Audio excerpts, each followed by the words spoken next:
ლიტერატურული საღამო მშვიდობისა სრულიად საქართველოს დღეს შაბათია 21 საათი, რაც იმის მაუწყებელია, რომ ტელეკომპანია ქართული საეთერო ბადეში თქვენ თვალყურს ადევნებთ ლიტერატურულ შემეცნებით გადაცემას ქუჯის დროა. გადაცემა, რომლის მიზანია საქართველოში ლიტერატურული კულტურული სახელმწიფო პროცესების საინფორმაციო მხარდაჭერა, გაშუქება, თქვენთვის საინტერესო დახვეწილი ცნობადი ავტორების წარდგენა და ამ გადაცემას სახელდებაში ერთი ძალიან სიმბოლური იდეაფიქსი, ქვეტექსტი აქვს ჩამარხული. ჩვენ ვიცით, რომ ქართული ცნობიერი ისტორიის განმავლობაში ქუჯი იყო ტერიტორიული მთლიანობის ერთიანობის ერთ-ერთი ძალიან ისეთი გამოხატული სიმბოლიკა. ამდენად ფიქრობთ, რომ დიახ, ლიტერატურა უნდა გახდეს ის სივრცე, რომელიც უპირველეს ყოვლისა, უწინარეს ყოვლისა ადამიანებს დააბრუნებს ერთმანეთთან და შემდგომ უკვე ლიტერატურული ღირებულებებით ერთობლივად ვეცდებით ამ შანუკვარი მიზნის ტერიტორიული მთლიანობის აღდგენას. მე ამირან ჯანჯღავა ამ გადაცემის ავტორი და დღეს ჩვენი სტუმრები არიან ქალბატონი თამარ გელიტაშვილი, ფილოლოგიის დოქტორი, ლიტერატურათმცოდნე, კრიტიკოსი, პოეტესა ამავდროულად და ყველაზე მნიშვნელოვანი ერთ-ერთი საპასუხისმგებელი თქვენი რეგალიათა შორის არის ჟურნალ ცისკრის პასუხისმგებელი რედაქტორი. და ბატონი ჯუბა ღებელი, პოეტი, ლიტერატურული საქართველოს რედაქტორი, მასობრივი კომუნიკაციების დოქტორი. მოკლედ ძალიან საინტერესო სტუმრები ყავს, მადლობა მინდა გადაგიხადოთ თითოეულ თქვენგანს და თავიდანვე რადგანაც ახლა ჩვენ ვახსენეთ ცისკარი და ლიტერატურული საქართველო, ერთი ასეთი შეკითხვა მექნება და წინა შესავალს გავაკეთებ. მახსენდება 1964 წელს ჰაინრიხ ბიოლმა ერთ-ერთ თავის სტატიაში ასეთი რამ თქვა, რომ სტრიქონებს შორისო, აი გამომცემლის ცეცხლის ხაზეო ავტორსო შეუძლია იმდენად დიდი ნაღმი ჩამალოს, რომ მთელი ქვეყანა აწიოსო და შემდგომ ასეთივე პატარა პასაჟი დავინახე ლიტერატურის კუბელ კოლუმბთან, ასე რომ მოიხსენიებენ ეპითეტად, საუბარი მაქვს ალეხო კარპენტიერზე და იქ დენილში ესეთი სურათია, რომ წიგნის მეშვეობით ხდება ტერორისტული აქტის გაღება, ანუ წიგნში ხდება აი ამ ნაღმის ჩადება. მოკლედ ჟურნალი, გაზეთი, წიგნი ყოველთვის იყო ერთ-ერთი ფაქიზის საფრთხილო მყიფე სივრცე, რომელიც ყოველთვის ეშინოდა ან პირიქით, რომლითაც საკუთარი სულისგომარეობის გადარჩენა ხდებოდა. შეკითხვა რაში მდგომარეობს? ამ ტექნოლოგიის კვალდაკვალ ჟურნალმა, გაზეთმა თავისი ფუნქცია, თავისი როლი, თავისი სული ხო არ დაკარგა და ასევე რამდენად დახვეწილი ტექსტები, აი თქვენი გადმოსახედიდან ლიტერატურული საქართველო და ცისკარი როგორ შეაფასებთ ტექნოლოგიური პროგრესის კვალდაკვალ გონებრივ სულიერ მოძრაობას ჩვენს დღევანდელ ლიტერატურულ პროცესებში. მოგესალმებით, პირველ ყოვლისა ძალიან დიდი მადლობა მოწვევისთვის. ის პერიოდი, როდესაც თქვენ ახსენეთ, მაშინ მწერლებს არ ჰქონდათ საკუთარი ტრიბუნა. და ეს ტრიბუნა იყო პერიოდული გამოცემები. და ასე ვთქვათ, ჩვენი მწერლებიც იყვნენ პოლიტიკოსებიც, არა, იყვნენ პოლიტიკოსები და ამას აქტიურად იყენებდნენ.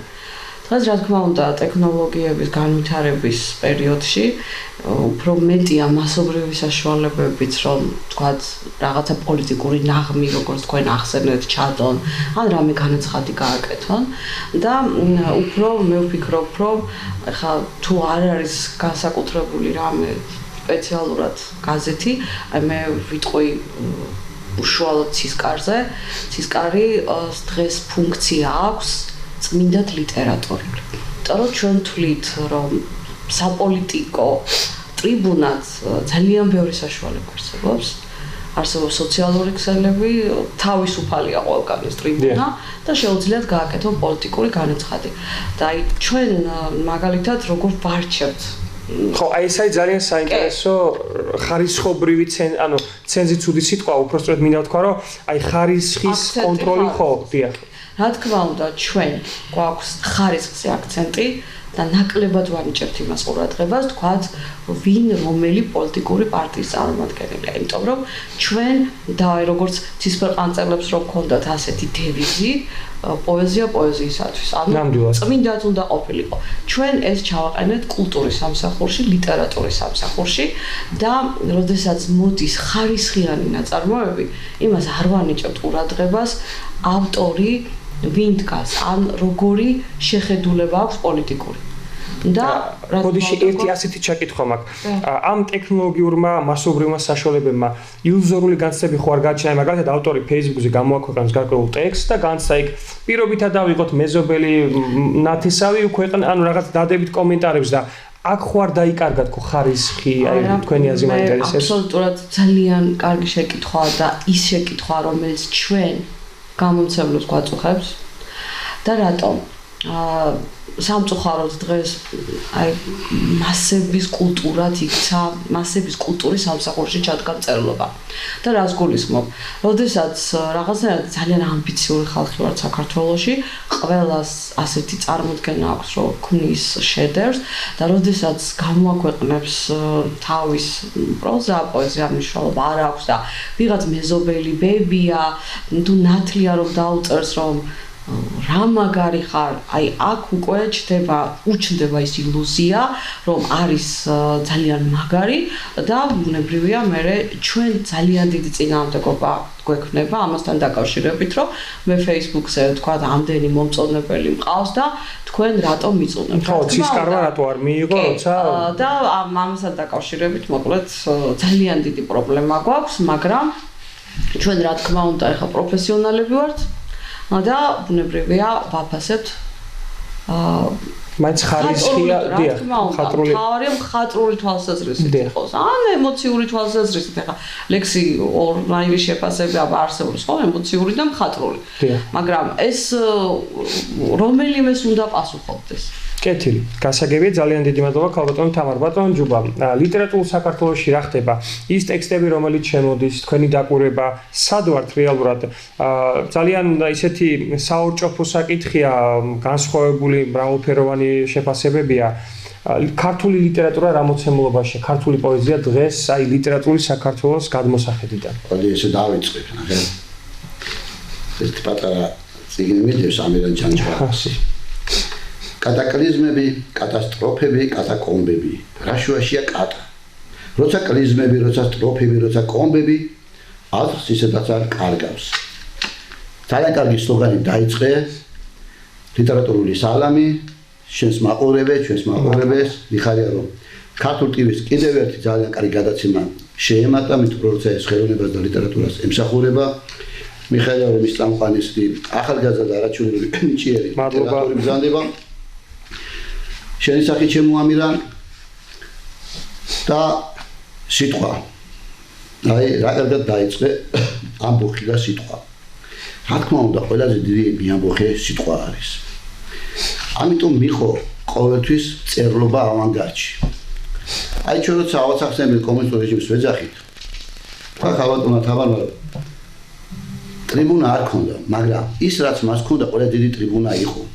თუ იმე იყო რამის დამცველი ზნეობრივი კატეგორიებიდან, ადაწესებიდან და ასე შემდეგ, ის წერალი იყო და წერალი ამბობდა პირველ სიტყვას და მერე ამბობდა ყველა დანარჩენი რა იყო მის დინები თუ ასე შემდეგ.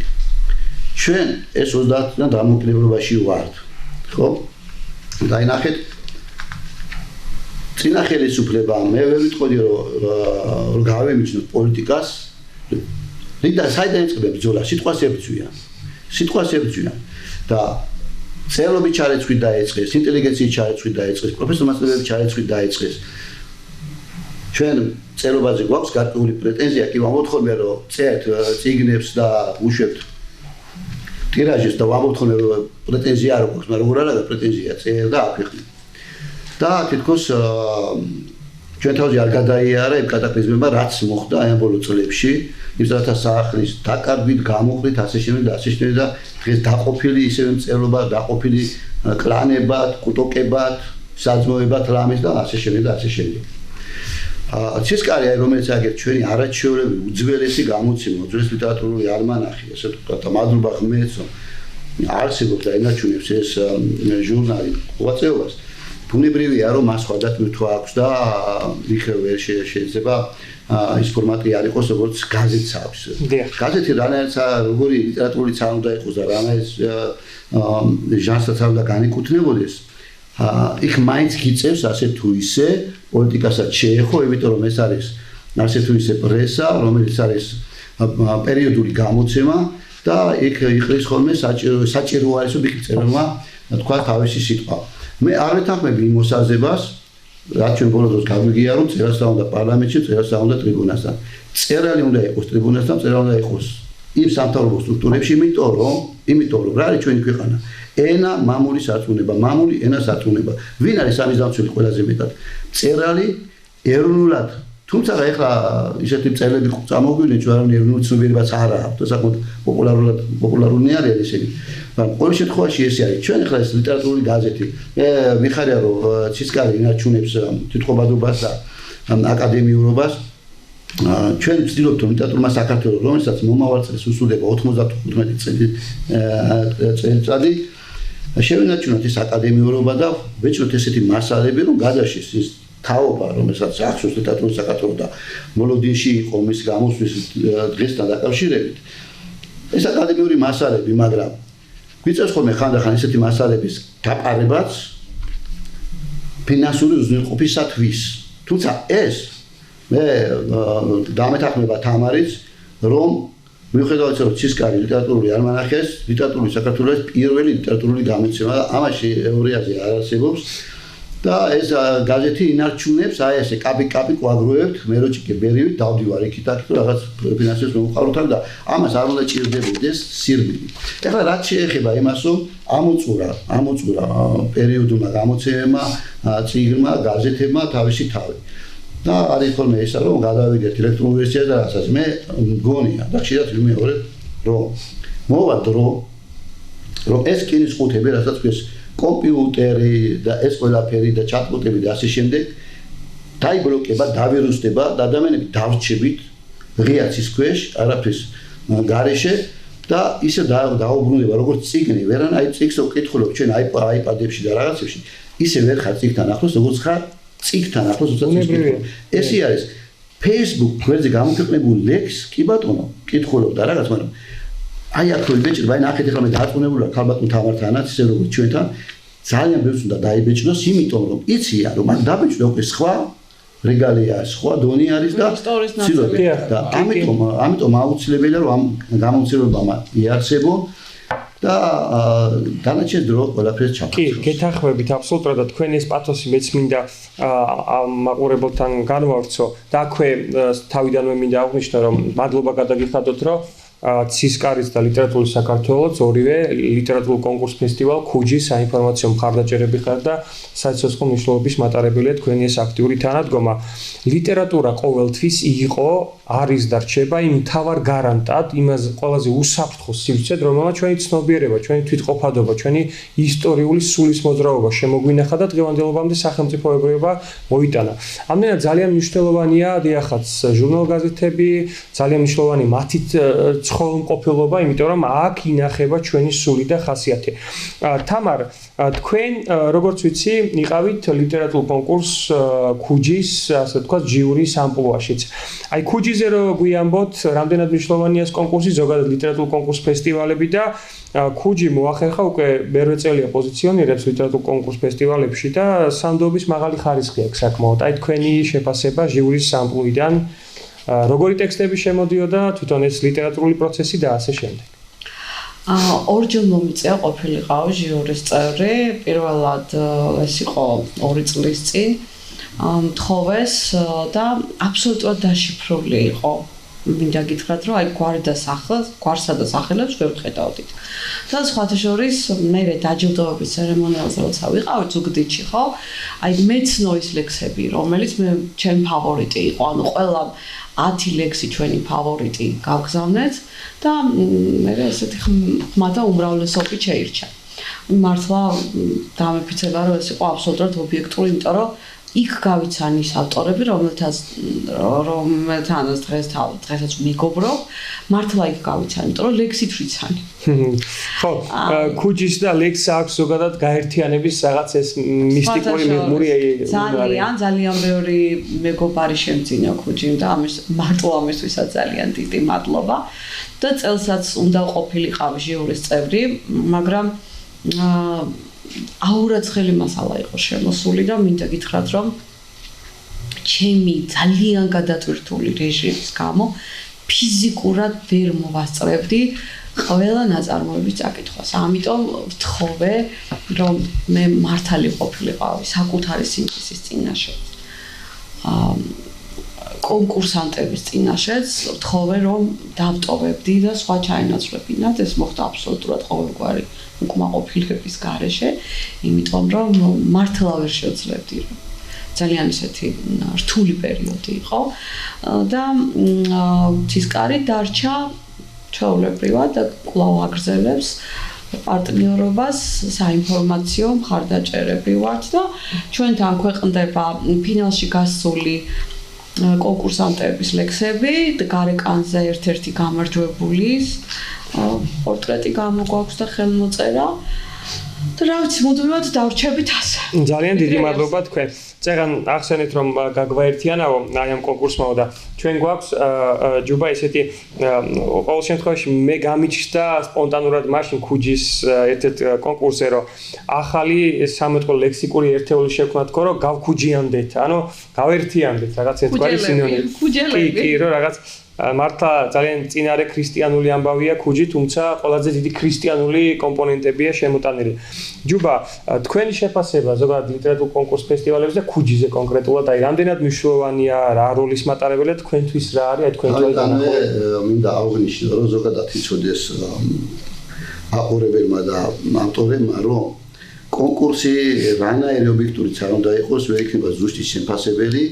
და ისინი ვინც ვერ გადიან პირველ მეორე მესამე ადგილებზე ძალიან გული არ უნდა დაწყდეს და ეს არ ნიშნავს ისინი პირველ ადგილზე გავიდა ის უფრო ძლიერი ან მწერალია ან პოეტია ან დრამატურგია ასე შემდეგ ეს არის კონკურსი და ბუნებრივია ეგ შეიძლება რაღაც ისე იყოს იმაში შერჩეული ყველას გემოვნება და გემოვნებაც რა შეიძლება ეხლა ყველა ლექსი galaktionis კარგი ხომ არ არის და იმ galaktionis ნებისმიერ ლექსი რომ შეიტანოს galaktionმა ხო რომელიმე ლექსი რომ შეიტანოს ვერ გაემარჯვა და ასე და ამ კუთხით უნდა მიუდგეთ კონკურსი ეს არის კონკურსი და ასე უნდა პრეტენზია მაგრამ პირველობისა რაც ეხება ჟიურის ეხლა მე რამდენიმე წელი არის ანიულის ეზონაშუის ერთი მოთხრობის კონკურსის ჟიურის წევრი ვარ და ნუ იგივეს ვიტყოდი რაც გაბატონმა თამარა ძალიან სუბიექტური ბუნებრივია სუბიექტური ხარ, იმიტომ სუბიექტურია შეფასება, მაგრამ აქ არ არის მიკერძოება. აი ამაში არის სუბიექტურა, მიკერძოება არ უნდა იყოს. რა თქმა უნდა, ეხლა ჩვენ სუბიექტურად ყველაზე მთავარი არის ის, რომ თუ ვართ 3 წევრი ჟიურისი, თუ ვართ 5 წევრი, შემდეგ ქულები რომ ჯამდება, თუ ყველა აი თქვათ 9 დაწერე, 8 დაწერე, 10 დაწერე, თუ ახლო, ესე იგი შენ თავს ამოწმებ, ამით რომ კარგად შეაფასე. ეხლა თუ 2 უწერია, სხვა შენ 10 გიწერია ან შენ ვერ ხარ კარგად ანის ვერ არის კარგად რა ამიტომ რა შეიძლება ეხლა ქუჯის აი მართლაც ვცდილობ რომ ყველა ნომერში თუ ამის საჭიროება და უცნობ არის დავბეჭდო ინფორმაცია იქნება ეს თუ ყველაფერი რაც ქუჯის ირგვლივ ტრიალებს და რატო იმიტომ რომ მართლაც ერთ-ერთი არაჩვეულებრივი კონკურსია ამ არაჩვეულებრივ კონკურსს არაჩვეულებრივი ადამიანები უდგანან სათავეში ერთი რამეც მინდა ვთქვა რომ რატომღაც ჩვენ აი აქაც ვიჩენთ კუთხურობას რაღაცებს და ვიღაცას რატომაც გონია რომ იცი დაიწყებენ ხოლმე კამაც ფარნავაზი უფრო დიდი იყო თუ ქუჯი უფრო დიდი იყო და ხარ ხო არა ანუ აქ არაფერი შუაში არის ცოტა შეს დავიწყე იქ შეალამთავრებია ფარნავაზი თუ ქუჯია ესეთი ის გაზებს ხო და ქუჯი მართლა დიდი მოღვაწე იყო კაცი რომელიც და ამბიციაზე მაგრა კი ბატონო და დაუთმო იმას ვისთვისაც უნდა დაეთმო რეალურად ეს თუმცა ზემოსება მის ხელში იყო კონკურსი მართლაც ძალიან ძლიერი არის მართლაც ძალიან კარგი არის მიხარ რომ ეს გაჟღერდა და ამან არ მოიცვა მარტო ერთი კუთხე თქვა სამიგროვო და დასავლეთ საქართველოს არაბეთ თლიანად ჩართულნი არიან ამაში მთელი ქვეყნის მოსახლეობა და ყველა იღებს მონაწილეობას და ასეც უნდა გაგრძელდეს და მხოლოდ წარმატებებს უსურვებ ქუჯის. ძალიან დიდი მადლობა თქვენ და მე ვფიქრობ რომ კონკურსები ერთ-ერთი კარგი საშუალებაა საკუთარი თავის გამოცდის და გეთანხმებით აი უნამუნოს ქონდა ერთგან რომ ჩვენ ადამიანები არ ვართ რიცხვები რომ პირობითად ვიღაცა რომ 7 იყოს 10 და ვიღაცა 13 ვიტყოდით რომ 7 ნაკლები 10-ზე და მაგრამ 13 მეტია 10-ზე. ჩვენ ყველა ექსკლუზიური, უნიკალური, ღვთიური, კოსმიური არსებები ვარ და აბსოლუტურად გეთანხმებით ეს შეჯიბრებითობა არ ნიშნავს რომ რომელიმე ერთი ლექსის გამარჯვებით ის უკვე აპრიორი შემდგარი ავტორია ან პირიქით თუ იმის ლექსმა ვერ გაიმარჯვა ამის გამო რაღაც გულისწყრომა და ასე მოხდა. სადგანაც ჩვენ შევიხეთ ლექსს, შევიხეთ პოეზიას, ტერენტის ეს საოცარი ხედავს სულ რეფრენად გასდევს ხოლმე ჩემს ფიქრებს, რომ პოეზია იმის უეც არის სიხარული. ნამდვილად სიხარული აკლია ჩემი სუბიექტური ხედვით სამყაროს ყველაზე მეტად და პოეზიით მონიჭებული სიხარული სხვა სიხარულია. აუცილებელია სიხარული ჩვენ აუდიტორიას გავზიაროთ და თქვენი ორი ლექსი რომ ქალბატონო თამარ შევთავაზოთ ჩვენს მსმენელს და შემდგომ ბატონო ჯუბა თქვენც რომ პოეტური შტრიხები შემოვიდეს ჩვენს გადაცემაში. გავაპოეტუროთ გადაცემა. შევეცდები ცოტა ესეთი მოკლე ლექსები წავიკითხო, რომ ძალიან არ შევაწყენო მაყურებელს თავი. მე ვიდრე ლექსის წაკითხვას დავიწყებდი, მინდა გითხრათ, რომ საზოგადოება მემცნობს როგორც ლიტერატურის კრიტიკოსს. არასოდეს აფიშირებ არ გამიკეთებია როგორც თქვათ პოეტი. იმიტომ კი არა როგორ შინ დავიწყა ლექსების წერა.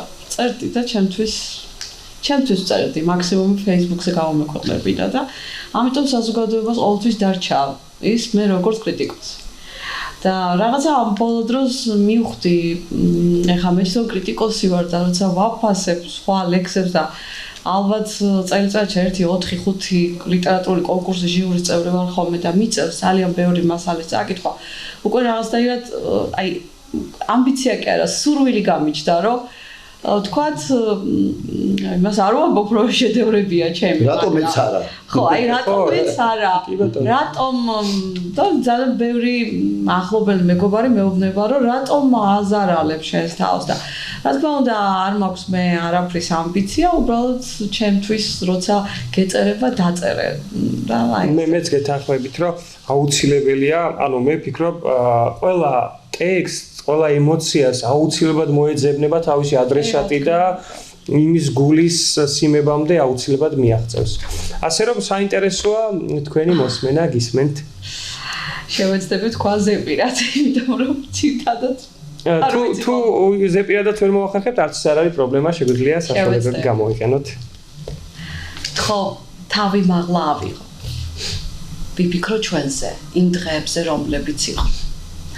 რომ გაშორება სულ არ ნიშნავს გარდაცვალებას, რომ ერთი პირი გაზაფხული ისევ ჩამოთავს აფეთქებული ატმების ფანტელს, რომ ყმაწვილური ჟრიამურის ხანა გავიდა და უფრო მეტი სიდინჯე გმართებს. გაინტერესებს რატომ მithრდის დრო და დრო ხრევ. აუტანელი ქარისხმაზე რატომ ცახცახებ. რატომ არა მაქვს შენთვის სათქმელი არაფერი. დაცრემ სქარვისფერ მძივით ვაბნევ. შენს ნანატ მკერდზე. აბა რა გითხრა? როგორ გითხრა, რომ სხივ მივქრთალი თვალების მიღმა. ჭრელი პეპლების დამსხვრეული ფრთების აკლდამა უკვე არაფერს, სულ არაფერს აღარ მიამბობს. უკვე არაფერს, სულ არაფერს აღარ მპირდება. რატომ ტირი ომეკითხები უკვე მიასეთ? მე კი არ ვტირი წვიმაა და ტანში ავად მცრის. არ შემიძლია შენი სახის პირისპირ მზერა. წერა სატანის სიყვარულის ბარათებს უწერდა ძველი ხვენის მიტოვებულ კუნჭულში ვმალავ უსარგებლო ძველი ნივთივით თუ კოცნა გინდა ნუღან მკითხავ კიდევ გაკოცო უშენო იყო ეს დღეები როგორ გავძელი არც თავის მოკლა მიფიქრია და არც დარჩენა გემუდარები გამიშვი რომ ღმერთთან წავიდე რათა ხელმეორედ ოთხოვო გაჩენა რომ ფეხურებმა შემოსილი ფრთები გაშალო და ძველი სახლის კუნჭულებში შენახულ ბარათს ტაბუ ავხსნა და საიდუმლო გადმოგიშალ. ძალიან ისეთი ემოციურად турბულენტური იყო, ძალიან ისეთი მონაცვლეობითი. ძალიან საინტერესო იყო, ძალიან. კიდევ ერთხელ რომ გაგვანებივროთ. კეთა ესეთი პატარა მოცულობის ლექსი ავიკითხავ. გიორგოებისთვის მიწურულში, ჩემი სახლის წინ. მორცხვად მხრებ დახლილ ნაძვის ტოლზე. ყორანი უცებ დიდი ხნის ნანად ოცნებას მოჰკვეთს და დაუდგება დირიჟორად თავისი გვარის უნიჭო ორკესტრს. ამ ფრაკიანმა შავმა მოგმა ცისკარზე რაღაცავი მახარა ვერ მოგართვეს უასრულება სიხარულის. ამას დამჩხავის გამეტებით ყვავის ბახალ. ძალიან საინტერესოა. ზუსტად ეს პოეზიის მთელი ფენომენალური, მისტიკური, ტრანსცენდენტური ხაზი, რომ ერთდროულად სხეულის დატოვების გარეშე გამოგზაუროს სხვადასხვა ემოციებში. დიდი მადლობა თქვენ. ჯუბა, რა თქმა უნდა, თქვენს ლექსებს მსმენელი კარგად იცნობს, თუმცა კიდევ ერთხელ თქვენიდან წაკითხული ძალიან საინტერესო იქნება ჩვენი ტელემაყურებლისთვის და ტელეკომპანია ქართულის არქივისთვისაც ძალიან საინტერესო გამოდგება. ნახეთ, ქალბატონმა თამამობთან აი ლექსი ჩვენ ხშირად გვესმის ეს კრიტიკა ამ ლექსის და სხვათა შორის თქვენ არაჩვეული ლექსები წაიკითხეთ. მადლობა.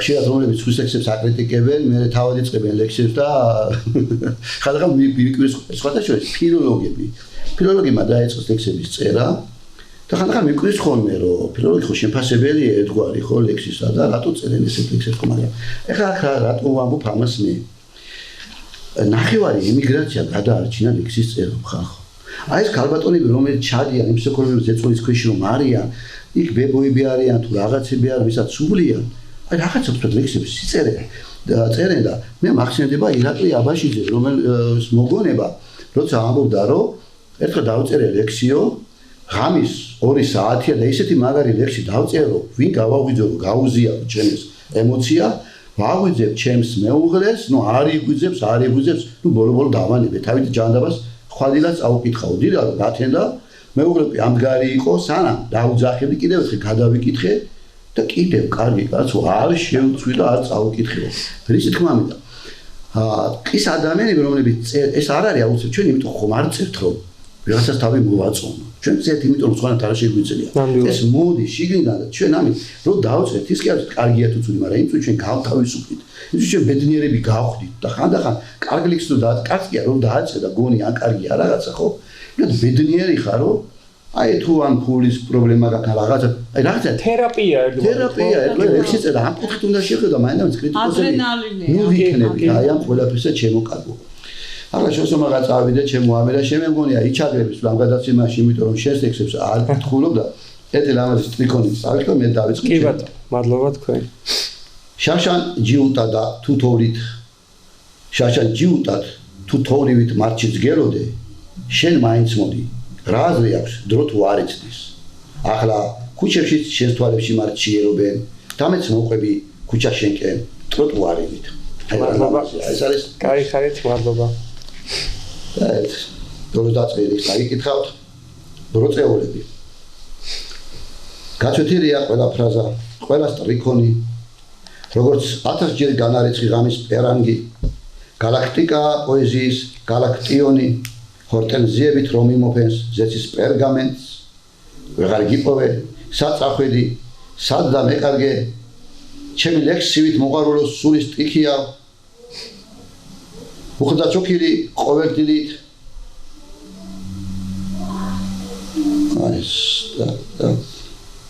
არტიკელ ამიშალა ვეღარ გიპოვე საწახვედი სად და მეკარგე ჩემი ლექსივით მოყარულოს სულის ტიქია უხდა ჩოქილი ყოველდილით ვანთებ კელაპტრებს ღამე მაცვია ძოწისფერი როგორც ტიქარი მოდი გამოჩნდი ერთი სიტყვა მაინც მითხარი სანამ ჭინკემა დაუსერეს ტანი მიმოზებს არ გამაჩნია სხვა სიმდიდრე არავითარი შენ ხარ ვისთვისაც აქ დარჩენა მოვი მიზეზე და არ გავყევი ძიან ნისლებს ლურჯი ზეცისკენ ღიროსავით შევაბედი მიწის ხვიარას ბევრჯერ სალკდეებს ჩანჩქერივით ყელზე ვეკიდე ყანაც გავმარგლე კალოცო ლეწე ლექსებს კი არა წერდი ცხოვრებას სიყვარულის ანატომიას ილექებოდნენ სულის ფსკერზე ტომეულები ახლა სუყრგა შინდაგარეთ ღია ომია ჩემს ეზოში კი გაეზარდნენ ბროწეულები როგორი საინტერესო ხატებია და ბროწეულები ამ გადმოსახედიდან არ დამინახავს და მადლობა რომ ბროწეულების სულის მდგომარეობა და აგებულება უკვე ცოტა სხვადასხვა ყველაფერს ომის კაფონიაში და აი ამ დაძაბულ სიტუაციაში სადღაც ხარობენ თავისით ბროწეულები არა და მარიტას ბროწეულები ჩამოვიდნენ და აი უადგილად დაოდეძინი მახსენდება იქ ერთგან კარგი ასეთი რიტორიკული შეკითხვა რომ რატო არისო ცადა მიწაო მარადიული და თვითონ კარგად პასუხობს რომ ისინი სხვებისთვის არსებობენ და ეს ბროწეულებიც ეს სცენარეებიც ხო უანგაროდ არ არიან რაღაც ესე ეგოტურ მოცემულობაში შეკეთებული რომ შენ მოწყვიტო და კი შენთვის არიან ალტრუისტები არიან სხვებისთვის ხოვენ სხვათა შორის ადამიანის მაგიტია ჩვენ ვიბადებით ჩვენ გარკვეული მისება ჩვენ ვიბადებით რომ სიკეთე გავცეთ ადამიანებს რაღაც მარტო ჩვენთვის არ ვიბადეთ ჩვენიც ნამდვილად. კიდევ ერთი ლექსი გაქვთ ასე რომ ვთქვათ ვალში კიდევ ერთი ვალში სვენელთან რაკი თემატურია ეს და დღევანდელ აი მოვლენებს ეხება ანუ ეგრეთ წოდებული არაბიზაციას და რატო ეგრეთ წოდებას სიმარი გითხრა არ მინდა ახლა ამაში განვირცო მაგრამ გასაგები ლექსი წავიკითხავ ამას ქვია თბილისის ცენტრში კაგახანია თბილისის ცენტრში აღმაშენებლის გამზირზე ვცხოვრობ რაც საქართველოს ყოლია მტერი უთარაშია თათარს თუ მონღოლს დღეს ყველა ერთად ამიწას ტკეპნის არა მარტო და მას და არა მხოლოდ სახლის მესამე სართულზე ვდგავარ და ივნიდან ძველ პროსპექტს გავცქერ უყურებ შავ და მომღიმარ არაბს ირანულ თურქულ წარწერებს აბრებს ყველაფერს ნახავთ ქართულის გარდა ნახავთ ზანგს ჩინელს ვერ ნახავთ ქართველს დრო და დრო სადღაც წამიღებს ფიქრი ვიჩემებ ჩემებს დავეძებ ჩემებს გზნობარს თუ ისე დიდი ხნის იქით აქსადმე ახლოს ჩადგამენ მეჩეთს მოლასხმა როგორც არის დილის გამოაგვიძებს ვერას და ზემელს ჩვენ ვივლით მაშინ პარიზში რომში ავახმაურეთ ევროპის ქუჩებს სოფლებში სახლებს დაფარავს შმორი ჩაიხანები შეცვლიან დუქნებს ჩემი სამშობლო გახდება შორი შევეფარებით სხვის მკერდს და უბეს საქართველოში ვინ იცის ალბათ უცხო ქადაგის დადგება სხვადრო და ვიწყდებათ ტერენტი გალა პაოლო ტიტე კოლაო ლადო ყველა უჯრო იქნება კარგად და აღარავინ იქნება სანდო დრო და დრო სადღაც წამიღებს ფიქრი ვიჩემებ ჩემსას დავეძებ ჩემებს გზნობ არც თუ ისე დიდი ხნის იქით აქსადმე ახლოს ჩადგამენ მეჩეთს მოლასხმა როგორც არის დილის გამოაგვიძებს ვერას და ზემალს ღმერთთან უქნას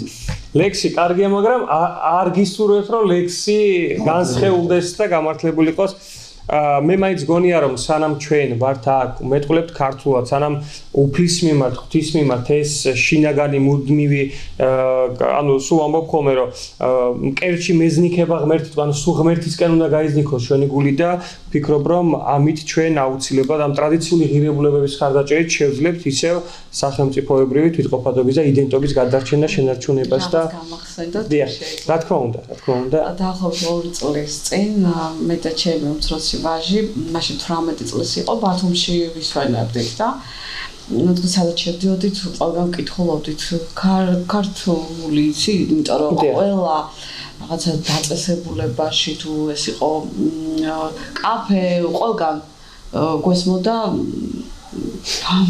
არა ქართული საუბარი და ჩემი ვაჟი ამბობს ასეთ რამეს რომ ჩვენ ალბათ ცოტა ხანში ქუჩაში დავიწყებთ სულიკოს სიმღერას და უცბად ვერ მივხვდი და მე გამახსენდა კინოფილმიდან ფესვები საფრანგეთში სანაპიროზე რომ მიდის და სულიკოს სიმღერას იწყებს რომ თუ ვინმე ქართველია ხო მარსელ საოცარი სიუჟეტია და ეს ძალიან მოხდა გულზე რომ 18 წლის ახალგაზრდა წესით არ უნდა ფიქრობდეს იცით ნახეთ ჩვენ ვამბობთ და მეც მათ შორის და ვფიქრობთ რომ არაფერი არ მოხდება იმიტომ რომ მოусმენ ქართულ სიმღერას მოусმენ ქართულ ცეკვებს როგორი ანსამბლები ყავს როგორი ახალგაზრდა ყავს და არაფერი არ მოგვიყვება არც დაწავალ და არ გადავშენდებით და ჩვენ გადარჩებით და აგერ არის ღმერთი და მეც გარშე არაფერი არ მოხდება მაგრამ ნახეთ მოცემულობა არის ძალიან ისეთი რა რომ ჩვენ ხა ძალიან ცუდ მდგომარეობაში ვართ ეს არის საქართველოს მთავრობა დღეს აცხდება ქვეყანაში ეს არის გლობალიზაციის პრობლემა და სოფლიო არის არეული ჩვენ ამ არეულ სიტუაციაში ისე აღმოჩნდით რომ რეალობაში დადგეს მართლაც რომ ჩვენ აღმოჩნდით უმცირესობაში მართლაც არის ამისი რეალური საფრთხე და აქ ღმერთი კი არ ვიშველის უბრალოდ ღმერთი მიუშვებს ამ ყველაფერს იქან ეს არა მეორედ მოსვლა არ იქნება ანუ რა თქმა უნდა ჩვენ აი გვინდა ძალიან მაგრად დადგომა და ძალიან ფრთხილად უნდა კი აი სულიერი სიმტკიცე გჭირდება მე ვფიქრობ აქაც ასთა სხვადასხვაობა მაგრამ ეს არის ჩემი სუბიექტური შეფასება რომ ეკლესია როგორც ინსტიტუცია ყოველთვის იყო ერთ-ერთი მდგრადი გარანტი იმისა რომ იდენტობა ჩვენი ღირებულებები ფასეულობები შემოგვენარჩუნებინა და ქრისტიანობა ჩემთვის არის ერთ-ერთი კარგი გზამკვლევი ინსტრუქცია როგორ უნდა გადავრჩეთ ამ სირთულეებში და მე ვფიქრობ ოღონდ სწორად გაგებული ქრისტიანობა ძალიან მჭირდება და უნდა რაღაც სულის სიმტკიცე გამოვიჩინოთ ერთი პატარა სტროფი მე მახსენდება შოთა ნიშნიანიძედან სტუმარს არათუ პატივი ვეცით, აქ ყველა მასპინძელი ვიცხოვრობს, მაგრამ დედის რძე ბუნების წესით შულებს ეკუთვნით ხოლმე და მე მაინც გონია რომ ბუნებრივი კანონზომიერება ეს ღვთიური კოსმიური წესრიგი რომელიც გვავიწყდება ხოლმე და სამწუხაროდ ეს ილუზორული განსა რომ თითქოს ჩვენ ვადგენთ თლიან კოსმიურ ამბებს რა თქმა უნდა ჩვენი თანამონაწილეობა დიდია მაგრამ მე მაინც გონია რომ ეს უფლისმიერი დაშვებები აუცილებლად თავის სიმტკიცეს ჩვენში უფრო გაზრდის და ჩვენ აი ამ ქართული ეროვნული ქრისტიანული ფასეულობების მხარდამხარ შევძლებთ თქვენ სწორად თქვით აი ამ გლობალურ ქაოტურ მოცემულობას გადაურჩეთ და ბოლო შტრიხი ჩვენი გადაცემის ქუჯის უნდა რომ კიდევ ერთი ინოვაცია ტრადიცია შემოიტანოს რომ ყველა გადაცემის ჩაწერისას სტუმარმა ვეფხისტყაოსნის თითო სტროფი წავიკითხოთ აქვე ვიტყვი რომ ჩვენ თამართან კულუარებში სანამ აქ შემოვიდეთ გადაცემაზე საუბრობდით შალვა ნუცუბიძეს აქვს ქართული რენესანსის თეორია, იქ სხვადასხვა წონად ფილოლოგებს მოიშველიებს ხოლმე და ისინიც მხარს უჭერდნენ და მეც მიმაჩნია რომ ევროპული აღორძინების ხანა პირველი ერთ-ერთი ევროპული ნეოპლატონისტური ლიტერატურული ძეგლი არის ვეფხისტყაოსანი, რომელმაც ყველა ის ფუნდამენტური ღირებულება, რაზეც დღეს ცივილიზებული ცნობიერება აგებული და დამყარებული დაწყებული კოსმოპოლიტიზმით, ალტრუიზმით, იქ ბევრი ტერმინებია, არ ვიცი, მოქალაქეობრივი ჩართულობით ვეფხისტყაოსანშია, დიახ, იქ წარმოდგენილი და ფაქტობრივად განსაზღვრა კიდეც და გადაგვირჩინა იდენტობა და თვითყოფადობა ვეფხისტყაოსანმა. ასევე არის ჩვენი, ასე რომ ვთქვათ, მორალური, ჩვენი კონსტიტუცია, ჩვენი, ასე რომ ვთქვათ, სულის მოძრაობა ძალიან კარგად გამოტანილი.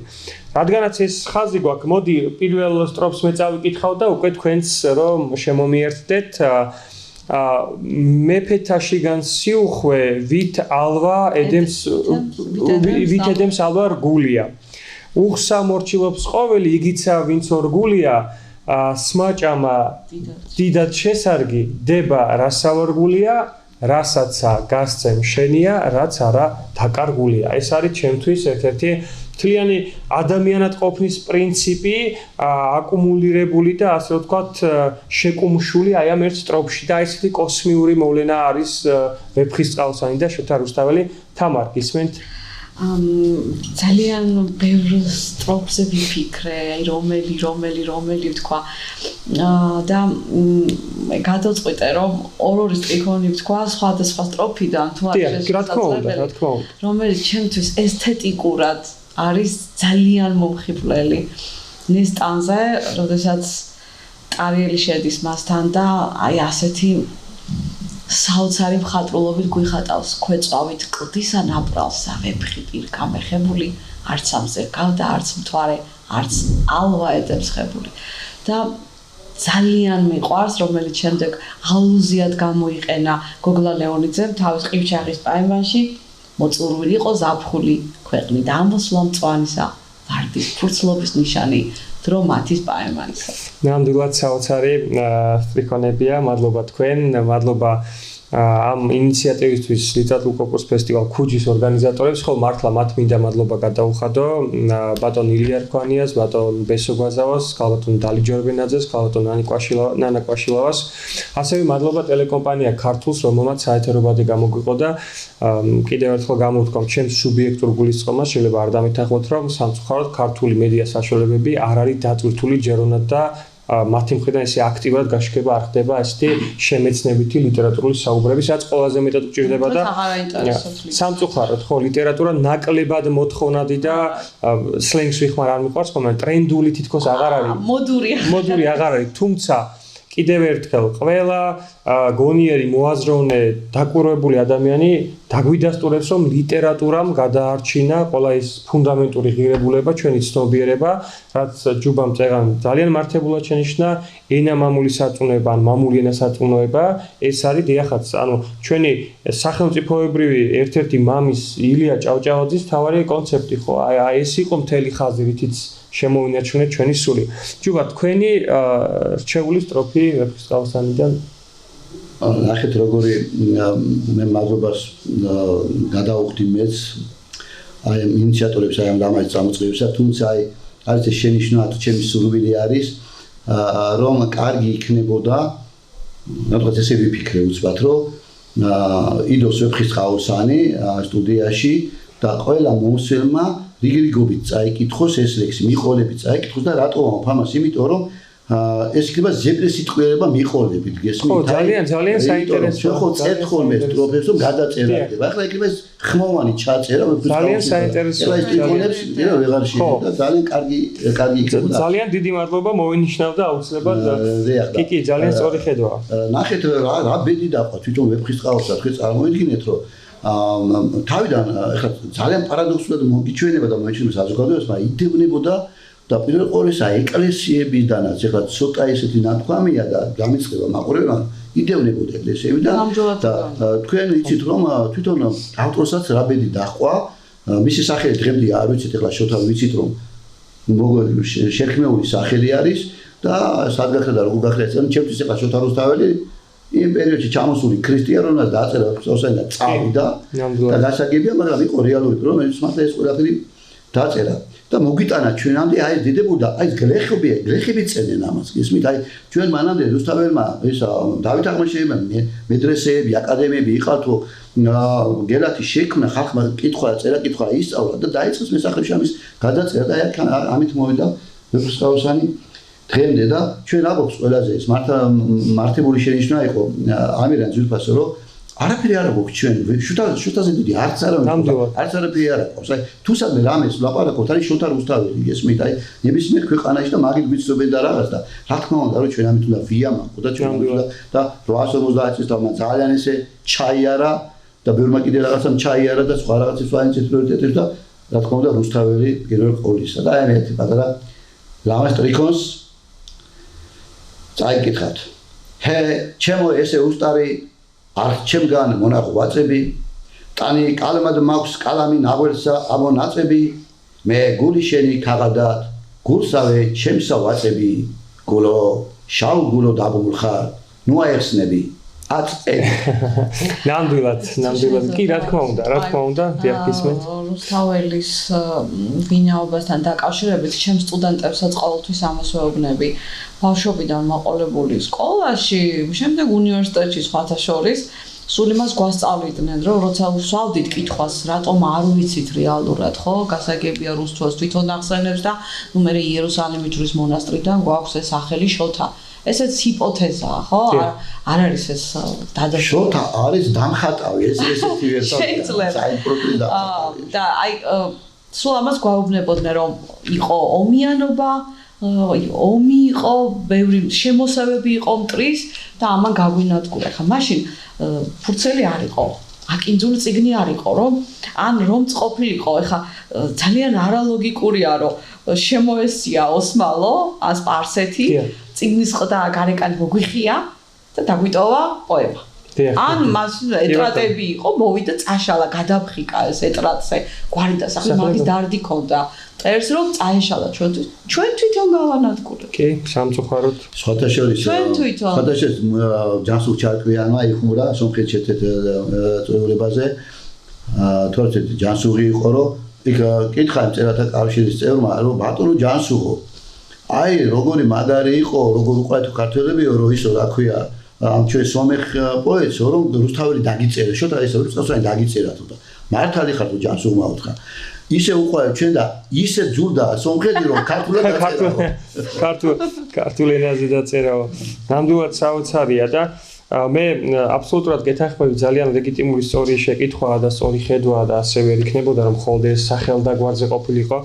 იმ ჰიპოთეტურ დაშვებას ვეთანხმები ახლა ჯუბამ რაც გააჟღერა ერთხელ მეგობართან ასე დისკუსიებში ცოტა გულისკიული და გულისწყომა გამოთქვა რომ ნიზამი განჯელის სიდედრის სახელი და გვარი ვიცით თითქმისო და ვეფხისტყაოსაზეო და მეც ასე ვუთხარი რომ მეთქი შოთა არ იყო თქო ადამიანი ის რაღაც კოსმიური მოვლენა იყო დედამიწელი არ იყო ის იყო დროებითი რაღაც მიღმური კავშირი რომელმაც ის ერთი კოსმიური მოვლენაც ვერ შევინარჩუნეთ აი კონსტანტინე რომ იტყვის დიდოსტატის მარჯვენაში მუდამ ჩვენ სიმცირეს მივტირის და თუ ერთი დიდი კაცი გამოგვერია ესე დამკორტნით როგორც დაკოდილ წერას ყვავები ზუსტად ასე მოგვივიდა ძალიან ბევრი დადებითი თვისება გვაქვს ქართველებს მაგრამ მოდი ვაღიაროთ რომ გვაქვს უარყოფითი იმიტომ რომ ყველაფერს აპატიებენ ადამიანს როგორც იტყვიან ნიჭიერების გარდა მე მგონი ასე არ ვაპატიეთ ამ კოსმიურ მოვლენას მართლა მოვლენა იყო დედამიწაზე და არა საქართველოში დღემდე აუხსნელი ბოლომდე. კი ბატონო.